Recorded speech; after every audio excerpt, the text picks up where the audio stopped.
तो आपने कहा था हमारे जिले में तम्बाकू खेती होती है, ये अरबों रुपए खर्च हो गए। ये अपना पुल है जमुना पुल, यमुना जी वाला, और ये गंगा पुल आज तक ये चालू नहीं हुआ न। देखिए, सही सवाल किया है। आवारा पशु जी अभी हमारे नवस्था चौक की मार्ग का बहु ट्रक से एक युवक, नौ युवक की जान चली गई। ईवीएम से ही चुनाव लड़े जाएंगे कि बैलेट पेपर से? मौजूद हैं अपने जिले के सांसद जी के साथ, तो सांसद जी से कुछ प्रश्न होंगे, कुछ तीखे होंगे, कुछ अच्छे होंगे। तो सांसद जी, सबसे पहले मेरा नमस्कार। सांसद जी, अरबों रुपए खर्च हो गए।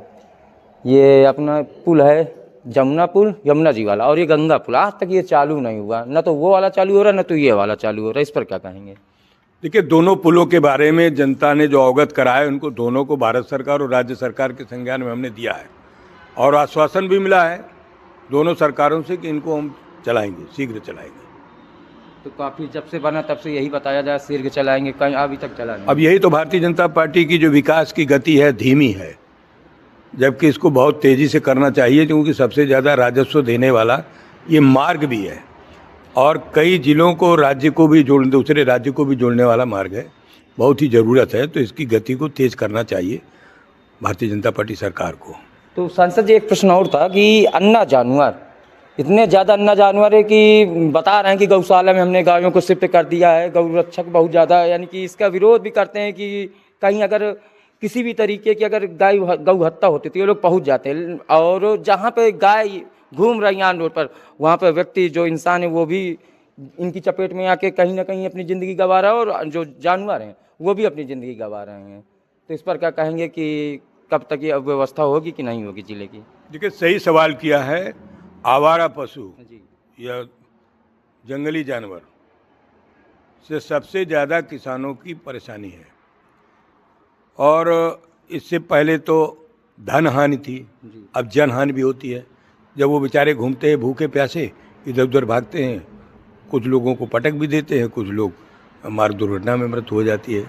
इस बात को लेकर समाजवादी पार्टी ने और राष्ट्रीय अध्यक्ष अखिलेश यादव जी ने इन डबल इंजन की सरकार को कई बार आगाह किया, और इसी बिंदु को अभी पिछले दिनों लोकसभा के अंदर मैं फतेहपुर का सांसद नरेश उत्तम पटेल ने उठाया कि जो जंगली जानवरों और आवारा पशुओं से किसानों की फसलों का नुकसान होता है, उसकी भरपाई सरकार करे।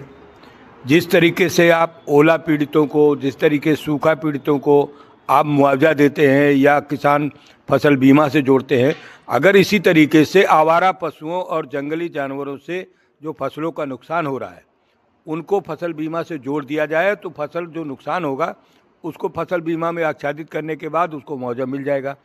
अभी भारत सरकार ने इसको स्वीकार किया। कृषि मंत्री शिवराज सिंह चौहान ने लोकसभा के अंदर, मेरा वीडियो भी आप देखिएगा, भारत सरकार ने वहाँ स्वीकार किया है कि हम शीघ्र ही इसको फसल बीमा से आच्छादित करेंगे, और किसानों की फसलों का जो नुकसान हो रहा है उनका मुआवजा दिलाएंगे।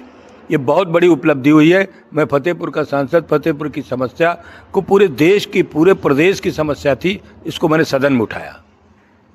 सांसद जी, अभी हमारे नवस्था चौक की मार्ग का बहुत मुद्दा उठा हुआ है। अभी हमें पता भी चला कि अब बनने वाली रोड है, पैसा भी पास हो गया है, टेंडर भी हो गया है, तो फिर इस समय 3 महीना और क्यों लिया जा रहा है?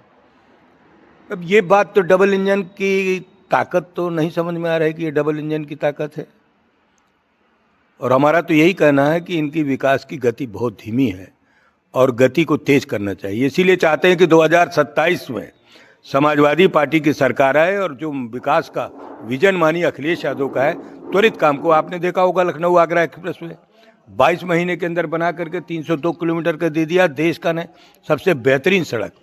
तो हम जनता से यही चाहेंगे कि 2027 में परिवर्तन करो और विकास की गति को तेज कराओ।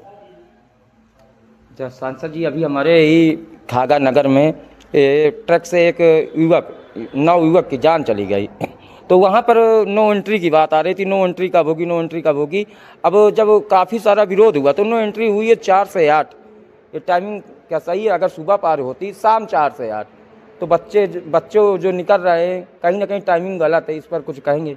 सुबह शाम नहीं, जो नो एंट्री अभी लागू हुई है प्रशासन की तरफ से, वो शाम 4 बजे से 8 बजे तक लागू हुई है, और जो बच्चे निकलते हैं, स्कूली बच्चे हैं, और जो दिक्कतें हो रही हैं वो सुबह से हो रही हैं। सुबह 8 से इनको 4 या करना था। अब ये प्रशासन की बात है, जो आपने बात उठाई है, इसको हम रखेंगे प्रशासन के सामने कि जनता की मांग के हिसाब से वहाँ का आप जो है टाइम टेबल तय करो। अच्छा सांसद जी, एक लास्ट क्वेश्चन बचा है, यानी कि काफ़ी लोग पूछ रहे थे कि सांसद जी मिले तो उनसे पूछिएगा। आपने अभी सदन में एक मुद्दा उठाया था तम्बाकू की खेती वाला, तो आपने कहा था हमारे ज़िले में तम्बाकू खेती होती है। ये लोग काफ़ी लोग पूछ रहे हैं तम्बाकू खेती ज़िले में कहाँ होती है? जहानाबाद विधानसभा से मैं विधायक रहा हूँ जी जी और वहीं का रहने वाला हूँ। जी जी मेरे क्षेत्र में बड़ी तादाद पर तम्बाकू पैदा भी होती है और तम्बाकू बीड़ी बनाने का भी काम होता है। इस प्रदेश के कई जिलों में तम्बाकू का बड़ी मात्रा में उत्पादन भी होता है और तम्बाकू से बने हुए उत्पाद को वो किसी तरीके से बीड़ी के रूप में, सिगरेट के रूप में या तम्बाकू खाने के रूप में, तम्बाकू पीने के रूप में यूज करते हैं। जिनको नहीं मालूम उनको मैं दिखाऊं। संसद 2027 में समाजवादी पार्टी की क्या तैयारी है आपकी अपने ज़िले में? 2027 में अभी SIR पर समाजवादी पार्टी के राष्ट्रीय अध्यक्ष माननीय अखिलेश यादव जी के निर्देशन पर हमारे सभी वर्करों ने प्रत्येक बूथ पर SIR पर ध्यान दिया है कि जिनका मतदाता सूची में नाम न हो वो नाम जुड़वा लें, जिनका कहीं गलत हो उसे सुधरवा लें। और अभी SIR पर काम भी चल रहा है। समाजवादी पार्टी इस मामले में बहुत ही मजबूती के साथ काम कर रही है और पूरा भरोसा है कि जो लोग डबल थे, जिनके लोग दो जगह नाम कट गए, तो उससे समाजवादी पार्टी को फायदा होगा। तो सांसद जी EVM से ही चुनाव लड़े जाएंगे कि बैलेट पेपर से समाजवादी पार्टी आपकी चुनाव लड़ेगी 27 का? समाजवादी पार्टी की तो शुरू से मांग है कि बैलेट पेपर से अगर चुनाव हो तो दूध का दूध, पानी का पानी साफ हो जाए। हमारे नेता अखिलेश यादव जी ने कई बार कहा कि उत्तर प्रदेश की 80 में 80 सीटों हम जीत जाएं, तब भी हम बैलेट पेपर से चुनाव कराने की मांग करेंगे।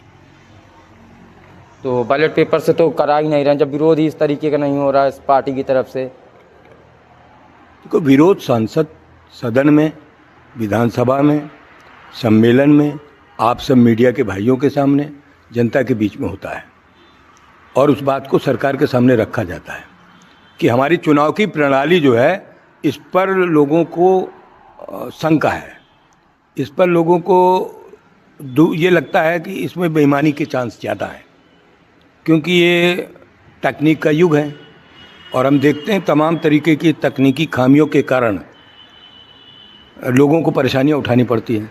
दुनिया के जितने विकसित देश हैं वहाँ पर तो ये EVM नहीं होता है जी। जिन लोगों ने EVM बनाया वहाँ नहीं होता। भारत में ही क्यों? भारत में राज्यसभा का चुनाव बैलेट पेपर से होता है, भारत में विधान परिषद का चुनाव बैलेट पेपर से होता है, भारत में ग्राम पंचायत सदस्य का चुनाव बैलेट पेपर से होता है, ग्राम पंचायत अध्यक्ष का चुनाव बैलेट पेपर से होता है, जिला पंचायत सदस्य का चुनाव बैलेट पेपर से होता है, जिला पंचायत अध्यक्ष का चुनाव बैलेट पेपर से होता है। तो जब बैलेट पेपर से इतनी बड़ी तादाद पर पदों का चुनाव होता है तो लोकसभा और विधानसभा का बैलेट पेपर से चुनाव कराने में दिक्कत क्या है? तो हमारी मांग है कि बैलेट पेपर से चुनाव कराया जाना चाहिए। जी बहुत बहुत धन्यवाद सांसद।